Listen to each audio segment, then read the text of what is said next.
So DNA technology, we are going to talk about PCR, process and its applications.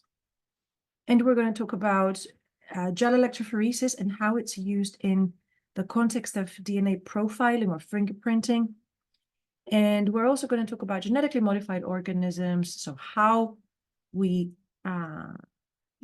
come about, how we make them, and what marker genes are. So let's start with PCR. What are the reactants in PCR? So what do we need? What are the ingredients that we need? We need a DNA sample that we are going, oops, sorry, let me just do the pen. We need an actual sample of DNA, and we cannot amplify a DNA of any size that we want with PCR. It has its limitations as a technique. Make a note of that as a potential limitation for PCR, right? And we also require DNA nucleotides, a mixture of A, T, C, and G. We also require the enzyme DNA polymerase. Note that DNA polymerase that we use in PCR is a polymerase that we isolate from a particular virus that is called TAC, and it has the unique property that it is thermostable, and we're going to see why this is important. It doesn't degrade at high temperatures like other enzymes would. Finally, we also have something called a primer, which are short sequences of DNA. They're usually around 15 base pairs long. We can synthesize them artificially in the lab, and they are of known sequence. And they basically, we basically designed them to be complementary to the 3' and 5' end of the DNA sample that we want to amplify. So for instance, let's say that this is a chromosome. And let's say that I have a particular section of a gene that I want to amplify, which goes from here to here, for example, and it's around 1,000 base pairs long. I can design a primer that is complementary to this sequence and complementary to this sequence, such that when they extend, they can amplify for me the sequence in between. So the primers are going to sort of determine the sequence. They're going to flank the sequence that I'm going to amplify.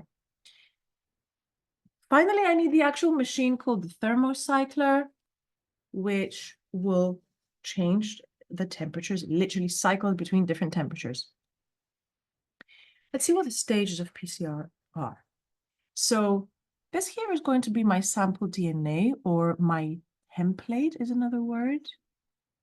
Sample or template DNA to be amplified. And the first step is called denaturation. I'm going to try and do it color-coded here for you guys. Denaturation is the first step here. So I go from double-stranded to single-stranded DNA. In order for denaturation to happen, I have to, of course, increase the temperature. We're going to see that exactly in a minute. The second step is annealing, where the binding of primers happens to the separated brand. Here is my primer in yellow, and it has bonded to the exposed single strand.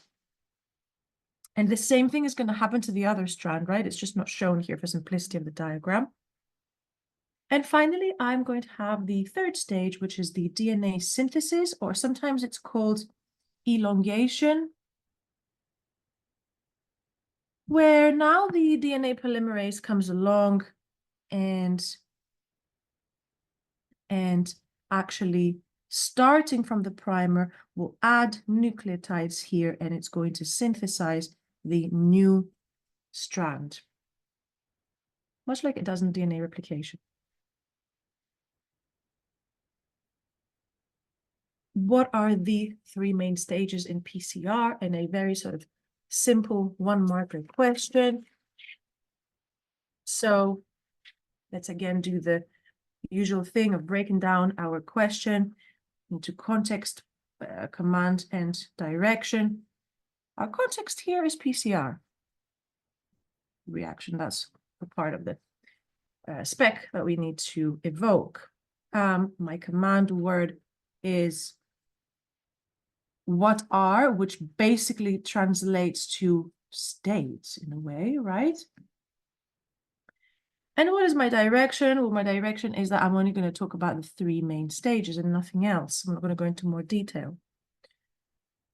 So take a couple of seconds to think about what the stages are.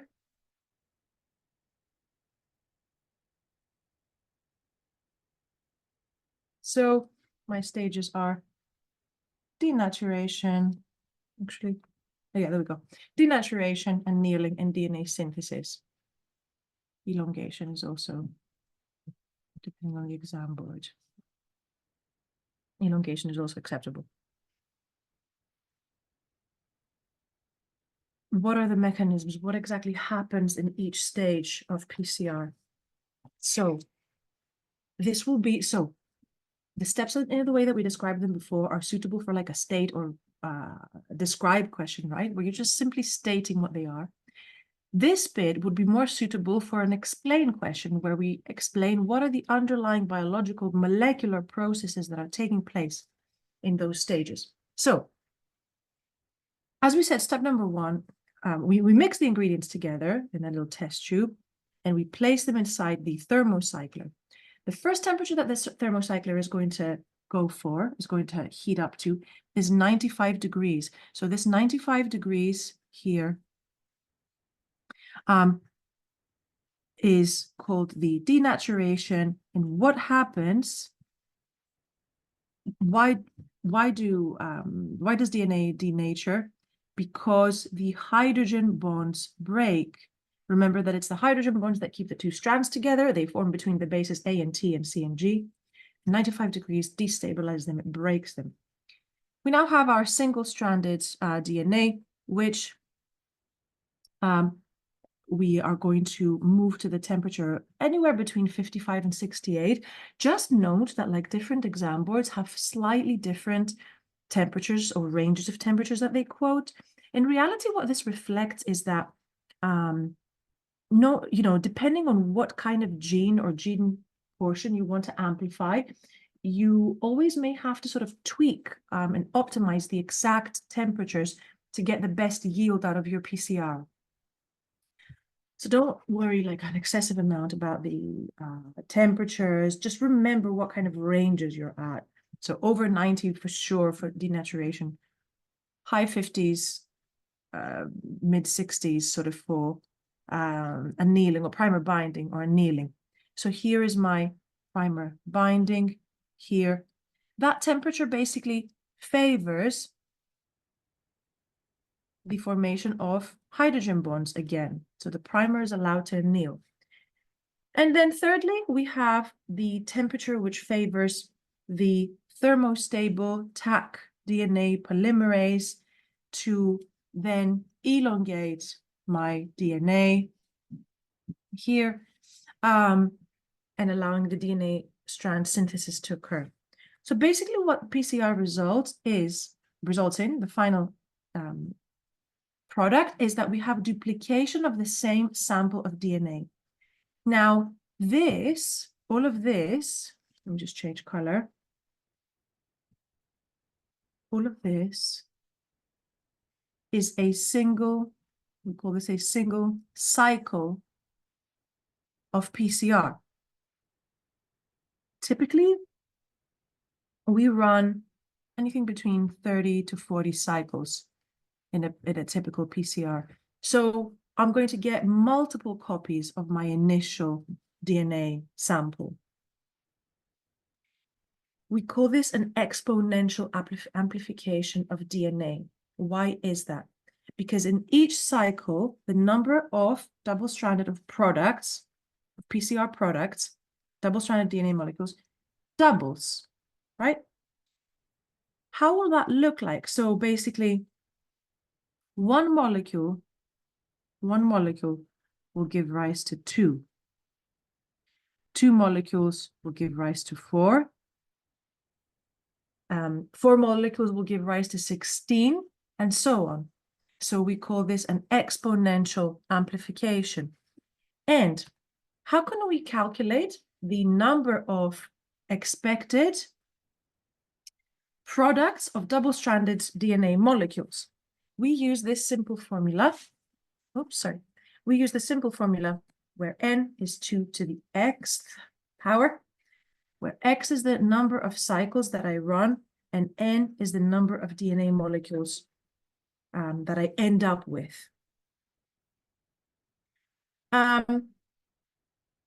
Each cycle takes around 2 minutes only. So I can run, usually people run a PCR reaction for, a couple of hours, so several cycles. So you literally get millions or even billions of DNA molecules produced in a few hours. Let's see an example question of that. A PCR reaction is used to amplify a sample of DNA. The reaction begins with 16 molecules of DNA, which is a really low amount, and 23 cycles are completed. Calculate the final number of DNA molecules produced after the PCR has finished and give your answer to the nearest million. Okay, let's do our usual technique of breaking down context. Our context is PCR. Calculations. Our command words are to calculate and to show our working. Calculate and show your working. And the direction is that we are going to use this formula, even though this formula is not explicitly, we're not explicitly told it, but we have to know that formula. So take a minute to see if you can calculate that before I show you the answer.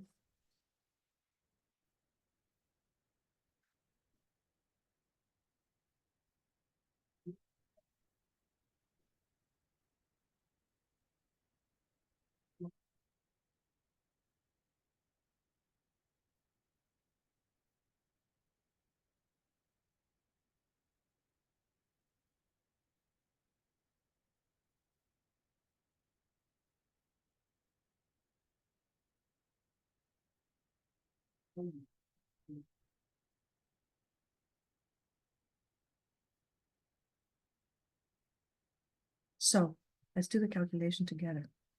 What is the formula that we're going to use? So as we said, the n, which is the number of product. Don't confuse this with the number of starting DNA molecules. This is going to be the number of product that we're going to get at the end. Is equal to the xth. Now let's substitute. So it's a good idea to always, show the examiner that you're applying the correct formula and how you're applying it. So we have a starting amount of 16 molecules of DNA. So 16, so we do 16 molecules of DNA starting. So therefore, 16 times 2 to the x is going to be the final number of products that we're going to get. We are running 23 cycles. So we are going to have n is going to be 16 times 2 to the 23rd. Why do we multiply 16 by 2 to the x? So this is our simple formula, right? So this simple formula tells us what? That if I were starting with one DNA molecule, then my number of product would be 2 to the power of x. Since I'm starting with 16 molecules, though, I have to multiply that by 16. If I go ahead and make that actual calculation, the answer that I get is 1, 3, 4, 2, 1. If you put this in the calculator, that is 7, 7, 2, 8, right? And I need to, so dot, dot. So I need to quote this to the nearest million. So if I round this up to the nearest million, here's my million. So it's basically 134 million. Okay, so they're testing like my numerical values as well, my numerical reasoning. What are the applications of PCR? So whenever you're also kind of like, outlining or describing an experimental approach to something, you will often see that the first mark in those questions is that you start with a PCR, because you will usually, if you extract DNA from a cell, you can only extract quite low amounts. So whatever you do anything, you will first amplify your DNA simply so that you have enough material to work with. So what can be used for PCR amplified DNA? Well, we can use that DNA to sequence it. For example, in determining mutations that may cause cancer in a patient. I extract DNA from my patient, but I'm going to get a very small amount of DNA. I'm not going to keep calling the patient back for extracting DNA. So I'm going to PCR amplify it first. We can use DNA in profiling or fingerprinting to, for example, match DNA from crime scenes or for paternity testing. Or we can use it for genetic engineering, such as for making genetically modified organisms, whether they are crops or whether they are, for example, bacteria expressing the human insulin gene. So let's see an example question. Explain the importance of primers in the polymerase chain reaction for 2 marks. So my context again, of course, is PCR. My command is that it is an explained reaction, but it's a short explanation, right? Because it's only 2 marks worth. And my direction is that I am stating the importance of primers in PCR. Take a quick minute to see if you can figure out what each mark is for.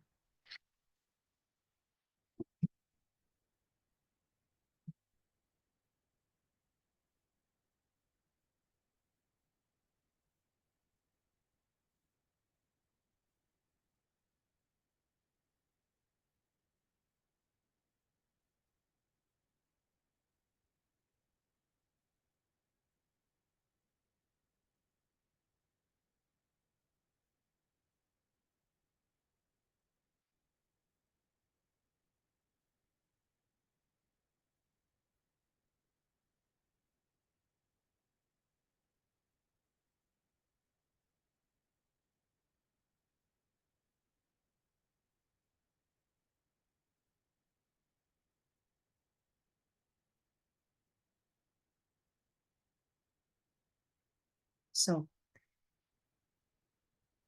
primers are complementary to the 3' end of each separated strand of DNA, allowing them to anneal. So that's one thing that they do. It's 1 mark.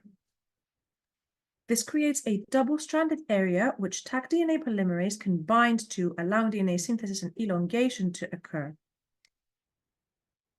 DNA polymerase cannot start adding nucleotides to each other, polymerizing nucleotides from scratch. It usually needs to have a short little sequence of double-stranded DNA to be able to add nucleotides to. So this is what we mean here by creates a little double-stranded area which Taq polymerase can bind to, allowing DNA synthesis to occur. Also, it prevents DNA strands from rebinding to each other. So once I have done my denaturation steps and the 2 strands have separated, when I lower the temperature back down for annealing, theoretically those 2 strands could just anneal back together. And a little bit of that will happen, right? Which is why the calculations that we do previously are the theoretical maximum yield of a PCR. In reality, we might get slightly lower product. Okay, let's go to DNA profiling and gel electrophoresis. Slight difference here in the use of the term STR, short tandem repeats, whereas in EdXLB we use macro satellites or mini satellites. So what is DNA profiling and what is it based on? What is the biological principle that it relies on? It involves the sort of like final results. So what you're seeing here in those two bands and those two gels is that we can produce a unique banding pattern of DNA, which is unique to each individual. Why is that possible? In our genome, we have regions that are called short tandem repeats. Basically, we've got a region of our chromosome that has a little sequence, for example, A, C, G, GC. And that sequence is going to repeat again and again and again and again. How many times will it repeat? This is going to be quite unique to each individual. We have several of those regions in our chromosome, so we can just basically get a unique pattern of how many repeats each person has for each one of those regions in our genome. And it's extremely unlikely that you will ever find a person that has the same number of repeats, which is why we call it fingerprinting, right? Those repeats are as individual as our fingerprints. We call them variable, we call this phenomenon variable number of tandem repeats. Tandem means one after the other, right? Or we just simply call them short tandem repeats, and they produce this banding pattern. Why does this banding pattern occur? Because the larger, the higher the amount of repeats, the longer my piece of DNA is going to be, and the slower it's going to move through a gel, an agarose gel. Shorter number of repeats, smaller piece of DNA is going to move further down in my gel. Yeah, so the DNA profile can be used to determine relatedness. So for instance, in this diagram that we see here, let's say, for example, that we have a child here. So this is the banding pattern from a child. And this is the banding pattern from a person that is thought to be the father. And so we have run their samples next to each other to test for paternity testing, for example. So the child will inherit some of those repeats from both their mother and their father, because we inherit DNA from both parents. So we can see, for example, that the child inherited this band here from their father, this band from their father.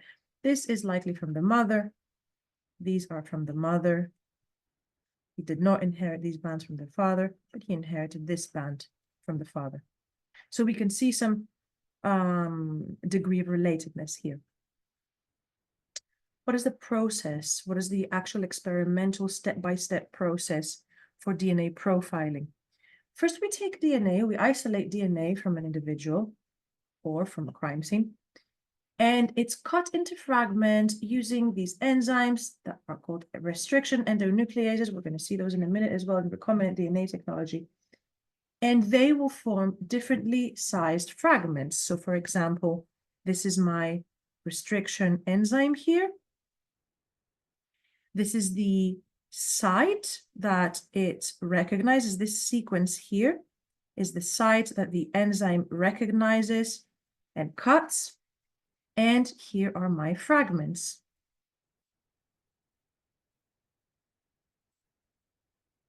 The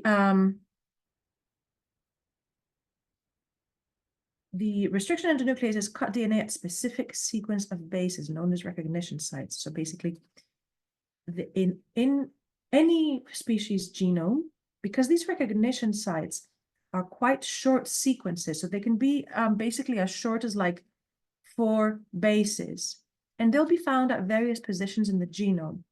So if, for example, this here is my, just use a, if this little green region here is my region where I have the tandem repeats, my STR region or VNTR region,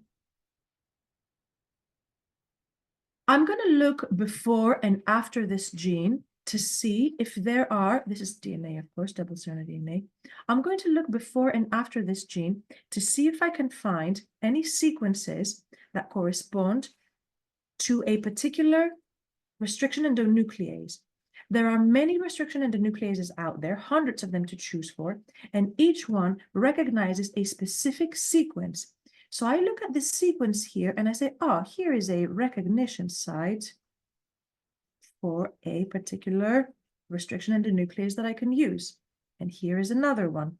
So I will use that restriction endonuclease, why?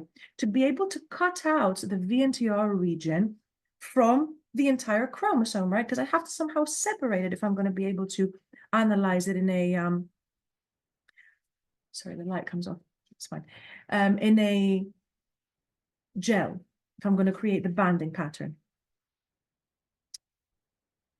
So I then now take my cutout piece of STR or VNTR, and I go ahead and I run it, I separate these fragments according to size using the technique of gel electrophoresis. And that will produce a unique banding pattern, which I can visualize with a dye or a probe. And that banding pattern is going to be unique to each individual. So as we said, the more repeats the individual has, the larger this green area is going to be. So the slower it's going to migrate through a agarose gel. Let's see an example question. What is the name of the small fragments which produce the banding pattern used in DNA profiling?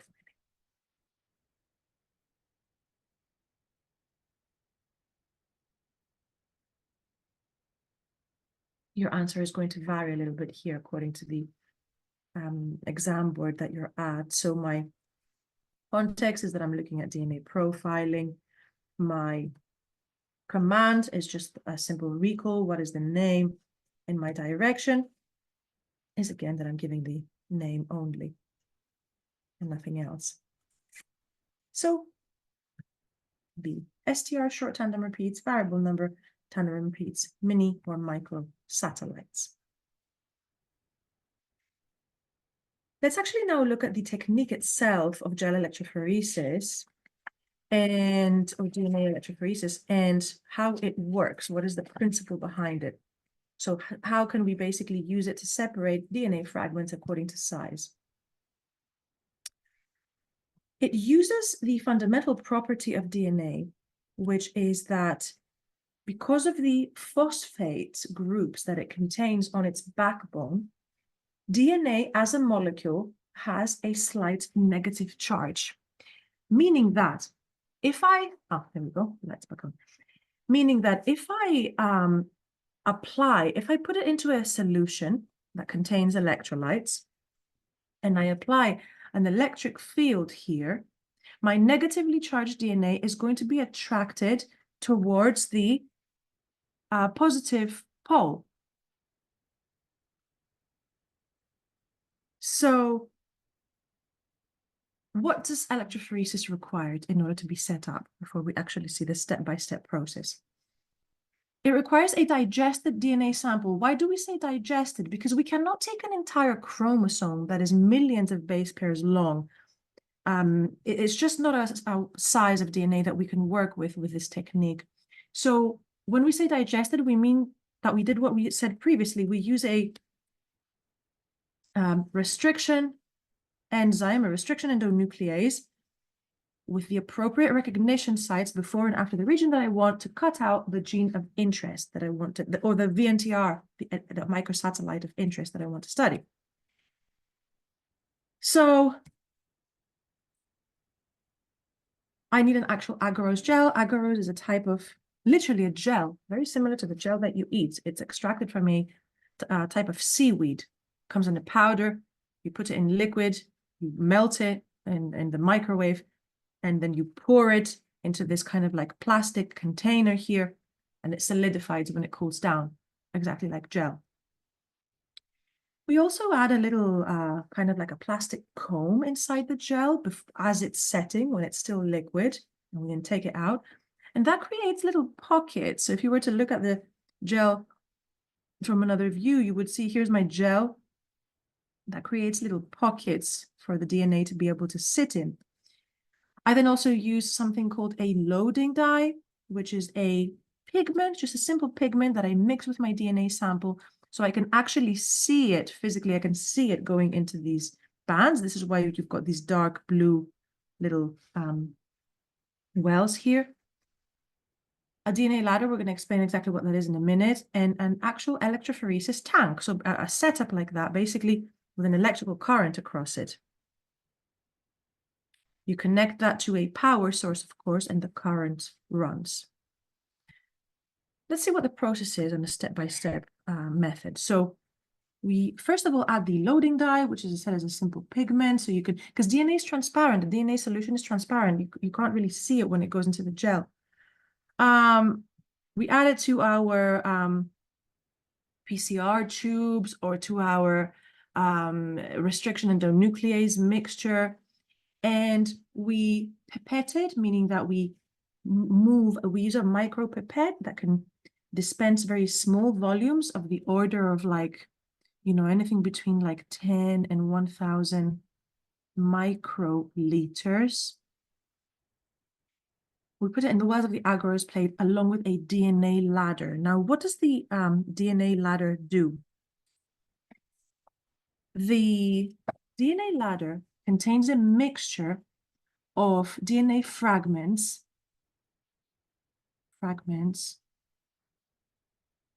of known size.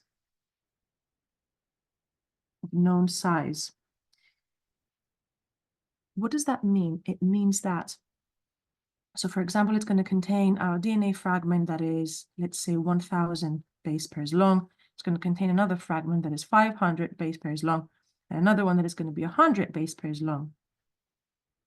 The 100 fragment is going to migrate further than the 500 and the 1,000. So I know that, and here I'm going to have my mixture of my unique banding pattern that I'm going to get from my actual DNA samples. So say that a sample runs here, another sample runs here, another sample runs here. I will be able to look at the distance between my sample and the ladder and say, oh, well, if this 1,000 base pair piece migrated this far, and my piece has run a bit, so it looks like my piece might be around 800 base pairs, for example. This piece looks like it might be around like 400 and so on. An electric current is then applied across the gel and it causes the DNA to move to the positive anode. The positive end is going to be down here. I load my DNA up here and it's going to migrate this way because negative is attracted to positive, of course. The smaller fragments, of course, move faster and they travel further in the same period of time, whereas the larger fragments will travel slower. This is because the agarose gel, if you were able to see it with a microscope, it looks almost like a sponge. It has like a porous, so the DNA has to kind of like move in between the sort of spongy structure of the gel. And so if you're smaller, you can move faster. So the reason is because of less resistance.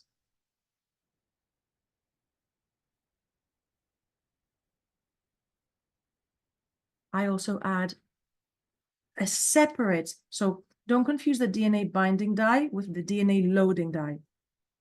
The DNA loading dye is just the pigment that shows me whether my DNA went into the well. Did it actually go into the well?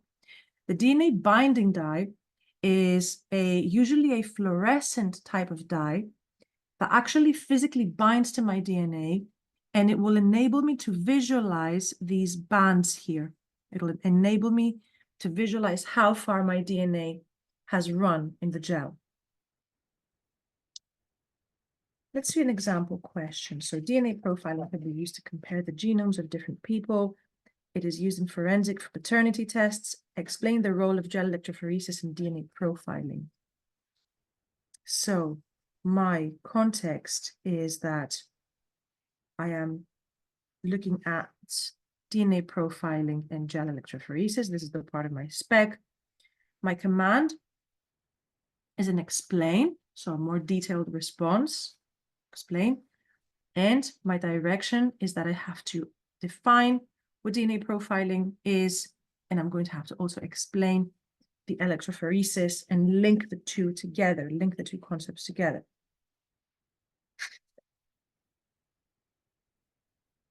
Take a couple of seconds to jot down a quick answer plan.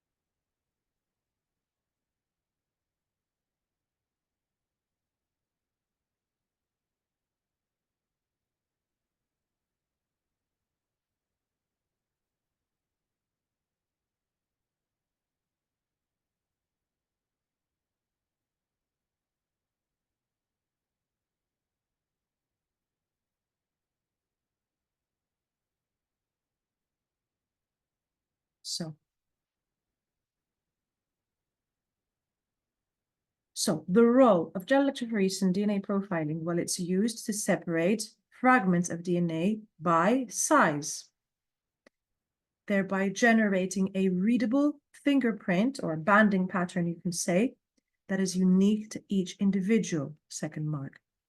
Different DNA samples can be compared to find commonalities in the gel bands. So we are also stating, how do we use the results that we get from DNA profiling?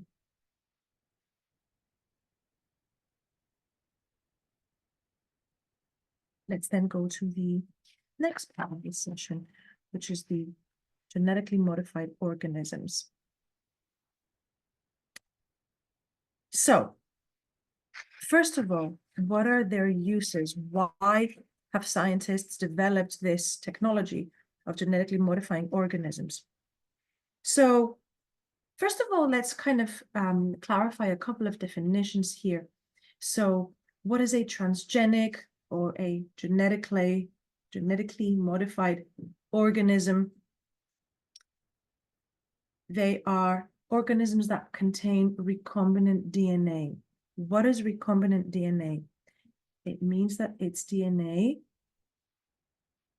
from more than one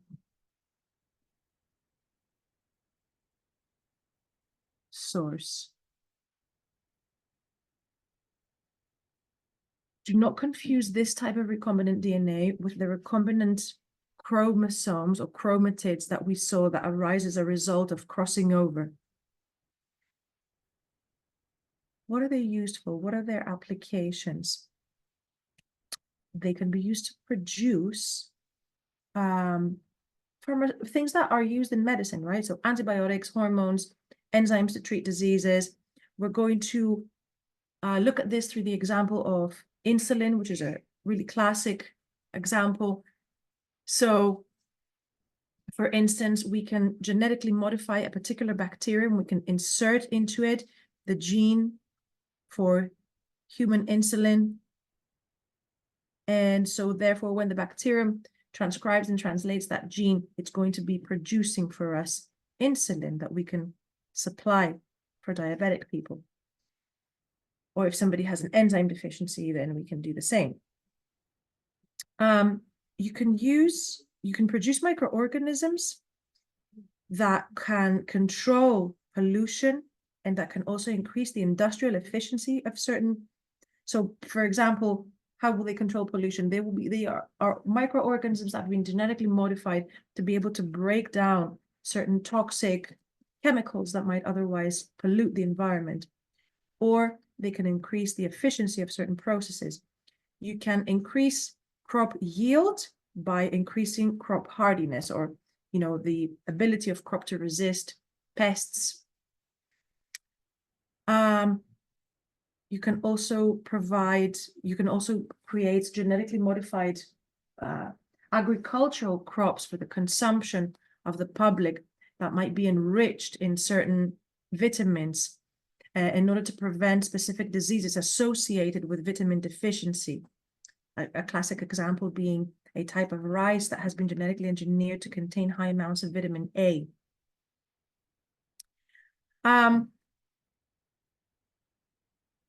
Let's look at the first step of how we've kind of touched upon this already, but we're going to see it again in the context here of recombinant DNA technology.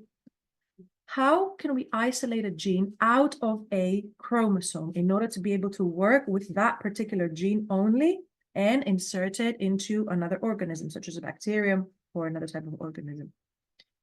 So, as we said, again, we use this technology of restriction endonucleases or restriction enzymes. So we said that, so for example, this here is our gene of interest that we want to isolate.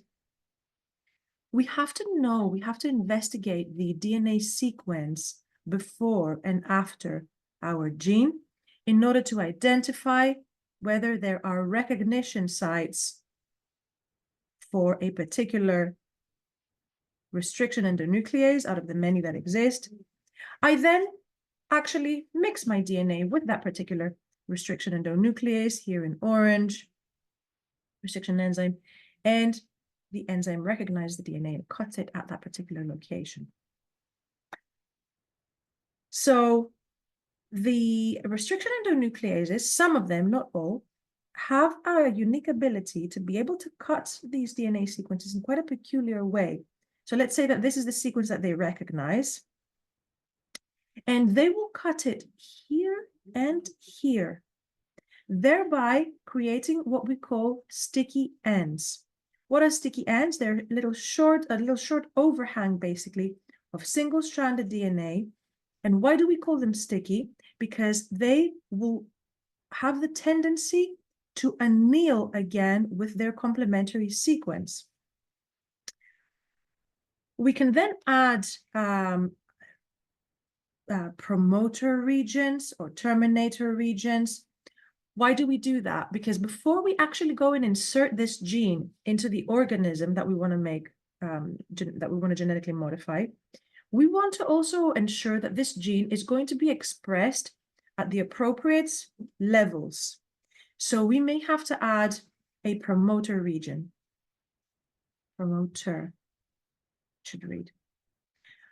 Other methods of isolation are also possible, such as using a PCR. Because again, remember that, again, we're going to have our gene of interest, and I could, but the PCR would only be suitable if my gene of interest is less than 1,000 base pairs long. So it's not always possible to use PCR. I can also use reverse transcriptase. What is reverse transcriptase? It is an enzyme which converts mRNA back to DNA. So I could actually, if I'm interested in the genes that a particular cell or tissue expresses, I could isolate mRNA from that cell or tissue and then use reverse transcriptase to synthesize it back to DNA.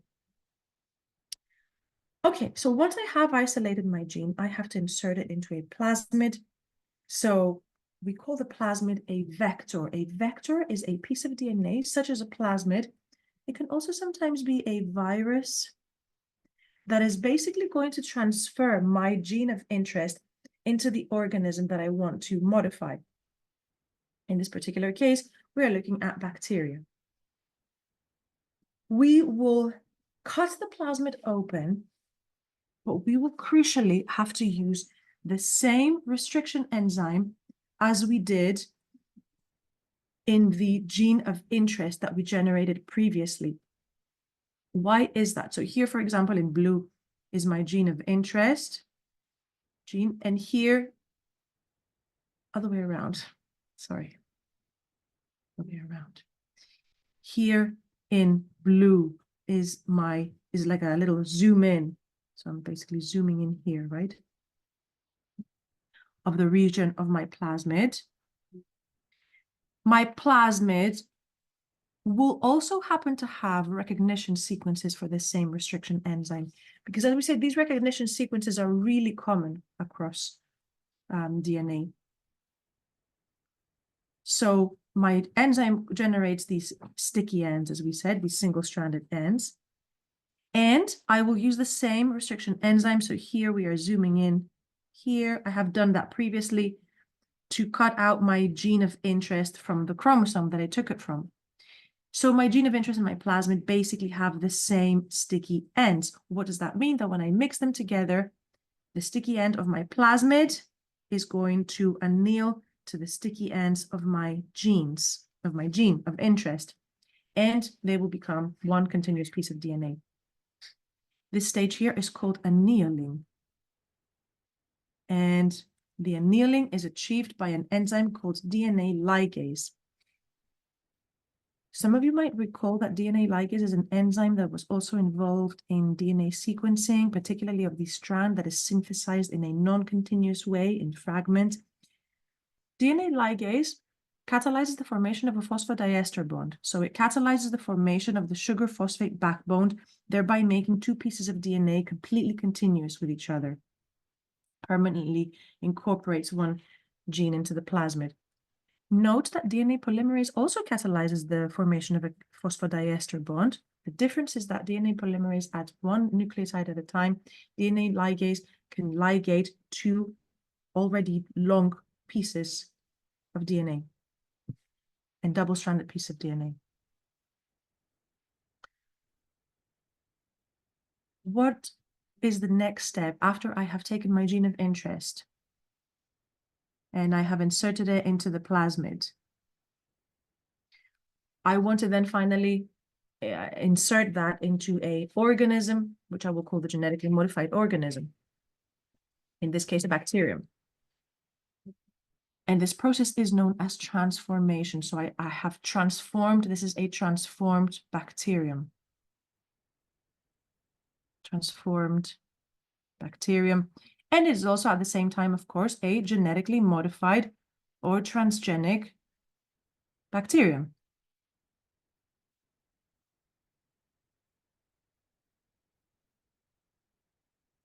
How will I do that? First of all, I need to create some kind of instability or permeability in the cell membrane of the bacterium, in the cell wall and the cell membrane. Cells are normally quite reluctant to be able to take in pieces of DNA from their environment. So I can do this permeabilization, as it were. This is what the dotted line is supposed to be showing here. So this membrane is permeable. And I can do this in a couple of different ways. And depending on the exam board here, you're going to have to quote different ways. So one way is electroporation, which you need for AQA and OCR, which means that you literally apply a little electrical current onto the cell, which is not going to kill it, but it's going to create pores in the membrane. Or you can add a solution which contains calcium ions.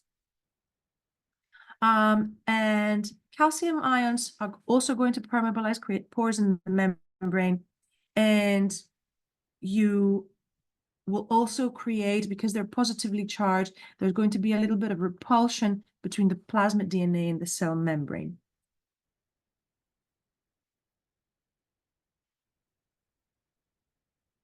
The same restriction, example section, sorry. Explain why the same restriction enzymes must be used during genetic modification when cutting a gene and a plasmid. When a gene and a plasmid, sorry, is to be ligated into. So my context here is the genetic modification. My command word is explain. However, it's only worth 2 marks, so it's going to be a short explanation.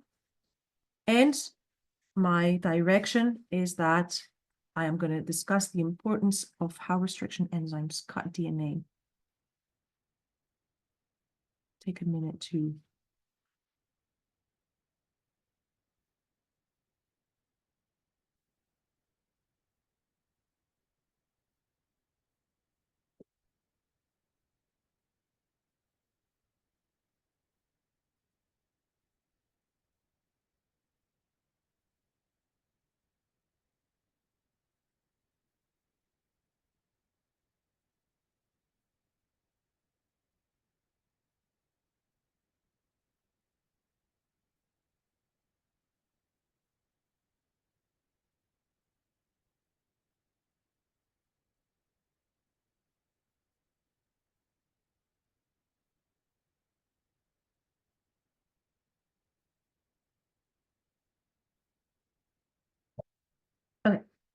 So the same restriction enzyme is used. If we use the same restriction enzyme, it means that both the gene of interest and the plasmid will produce identical, this is the key here, sticky ends. That is my 1 mark.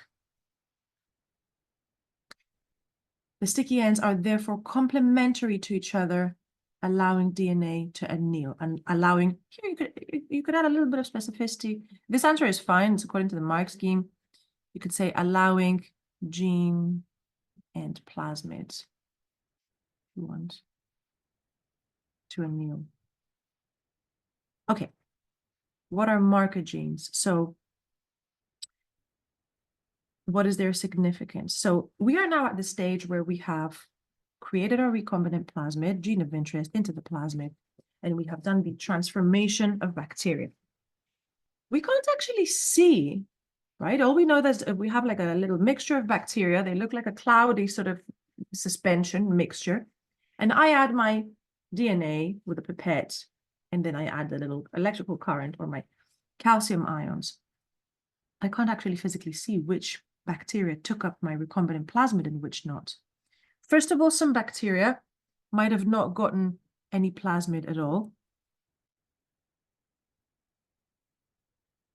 Some bacteria may have gotten a plasmid that is not recombinant, right? Because even at the stage of when I am cutting my plasmid and my gene of interest with the same restriction enzyme, mixing them together, adding DNA ligase, some of the plasmids might just ligate back to themselves because they, of course, also have sticky ends that are complementary to each other. So there's no guarantee that my gene of interest actually made it in there. That's also an imperfect process. It's not 100% efficient. And finally, a proportion of my bacteria are going to be both transformed with the correct recombinant plasmids.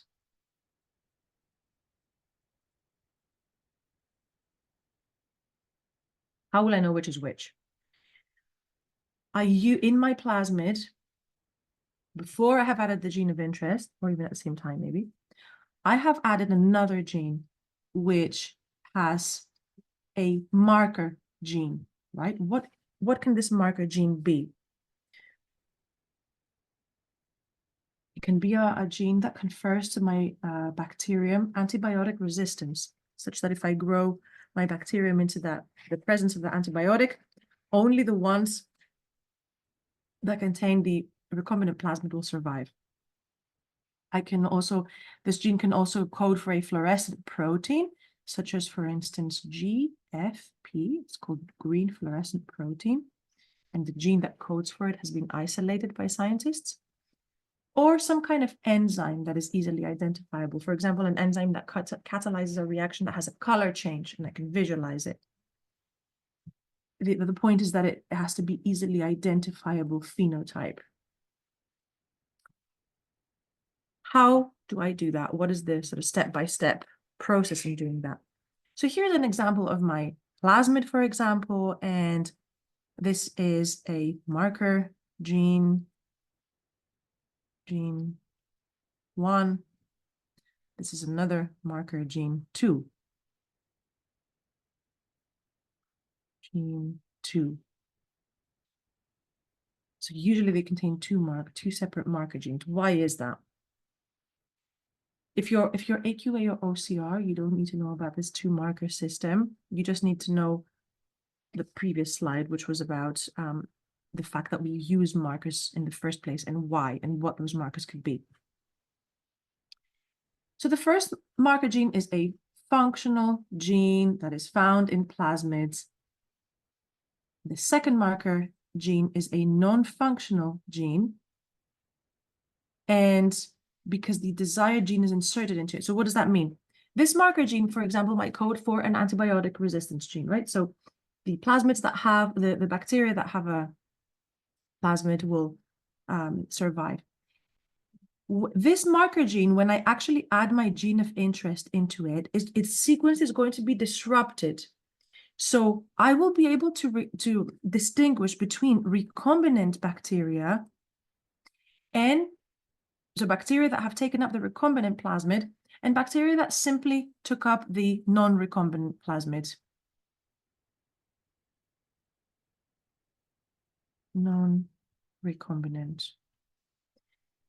So the GM bacteria with a recombinant plasmid have a phenotype of the first marker gene only the first marker gene, whereas the bacteria that do not have the recombinant plasmid will show the phenotype of both marker genes because marker gene 2 has not been disrupted by the insertion of the gene of interest. What do the antibiotic resistance marker genes do? So we will literally grow the bacteria that we have transformed on a petri dish that contains a specific antibiotic, and when the antibiotic resistance gene is due to the functional marker gene, then we basically select for it. So what does that mean? It means that the bacteria that contain that gene are going to be able to survive in the presence of antibiotics. So basically, we are going to pick a single colony that contains bacteria that have the antibiotic resistance gene. We can then also do what we call replica plating. So you basically take like a piece of fabric or velvet and you can touch it onto a separate petri dish that contains a different antibiotic. So what can we notice here? We can notice that, for example, this and this and this and this colony have not grown here in this dish. So what that means is that these bacteria that have now been grown in the presence of 2 different antibiotics will contain the second marker gene, which is non-functional because the gene of interest, the desired gene, has been successfully inserted into it. So this second marker gene, the green one, has been disabled by the insertion of the gene of interest. So therefore, these bacteria don't grow in the presence of the antibiotic. So I know that, therefore, it was these colonies here that are the ones that I want because they have marker gene 1 functional and marker gene 2 non-functional. How do I know that? Because I put them in the other antibiotic and they died. But it's okay that they died because that's why I use replica plating because I still have then these colonies here and now I know which ones they are. Another type of marker gene, instead of the antibiotic resistance gene, is actually, and the antibiotic resistance ones actually, to be honest, are a bit of an older technology. And the newer ones are genes that code for a fluorescent gene or an enzyme marker gene. The example that I said before is green fluorescent protein. So when you expose the bacteria under UV light, they will literally fluoresce. So here, for example, is my petri dish with that has been grown in the presence of an antibiotic. And if I expose my petri dish under UV light, I'm going to notice that, oh, this colony and this colony, this and this and this colony are the ones that have taken up my gene of interest because they have also then taken together the gene for fluorescent protein. Another possible approach is to add the gene that codes for an enzyme, like, for example, lactase. And then lactase doesn't only break down lactose, but we can actually create in the lab, there's an artificial substrate for this enzyme that is called, for example, XGAL, which turns to a blue color when the enzyme acts on it. And so that will color my colonies blue, and I can then pick the appropriate ones. So the phenotypes of the non-functional marker gene, usually the phenotypes of the non-functional marker gene, and so therefore scientists are able to select against them.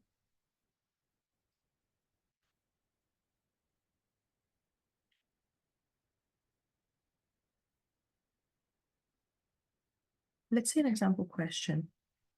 of data analysis. So a scientist wanted to create a genetically modified bacteria.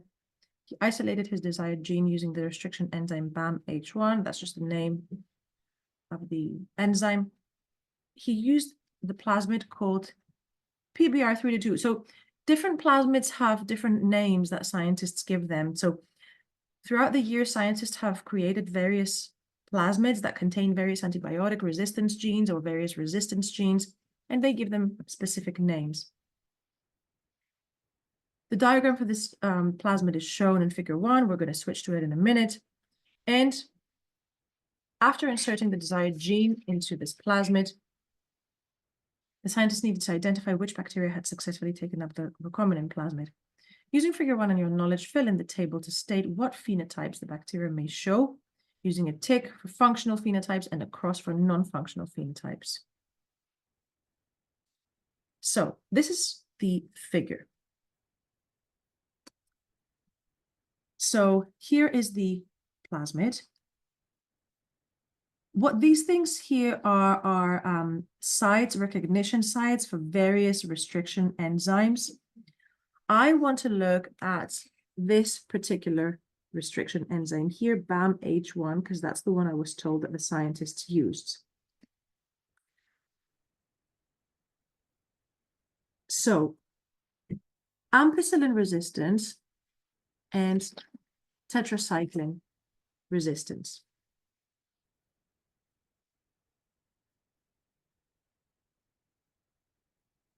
The gene for tetracycline resistance is this one here, this gene that the plasmid contains. And the gene for ampicillin resistance, I know the writing is a little bit small, is this one here. So bacteria with no plasmid, will they have, take a minute to consider, will they have either ampicillin or tetracycline resistance if they didn't inherit the plasmid, if they didn't take up the plasmid at all?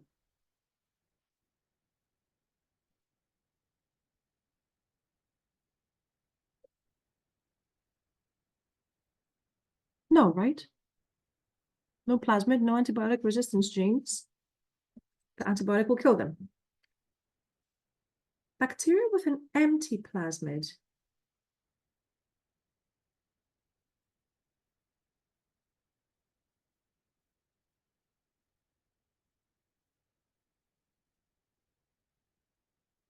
What does an empty plasmid mean? So we are told previously that the scientists used this enzyme, BAMH1, to actually cut the plasmid right here. So this is where the plasmid is going to be cut. I'm going to try and draw a little pair of, oh, sorry, a little pair of scissors here. My drawing skills are terrible, I warn you. This here is where the plasmid is going to be cut. And this is where the gene is going to go into. So if a bacterium has an empty plasmid, meaning that what? There has been no cut here in the BAMH1, and this entire tetracycline resistance gene is intact. As well as, of course, the ampicillin resistance gene. Which antibiotics will it have resistance to?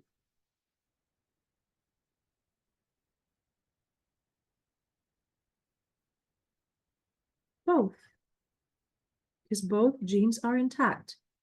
Bacteria with recombinant plasmid. What does recombinant plasmid mean? That we have cut here, exactly here in the BAMH1. Let me just change color to indicate. We cut the sequence here in BAMH1 and we inserted the gene in here. So the insertion of the gene of interest is going to disrupt the gene that codes for tetracycline. Therefore, those bacteria will have no resistance to tetracycline, but they will still have resistance to ampicillin because that gene is still intact. Okay, so this is the double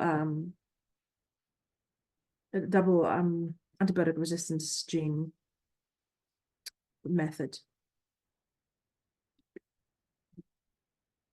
This question was a little bit confusing because you're not used to seeing the names of restriction enzymes. I appreciate. Okay, Let's take 10 again. So we're going to be back at 4:10 for the final session of today, which is going to be the ecology and calculations session.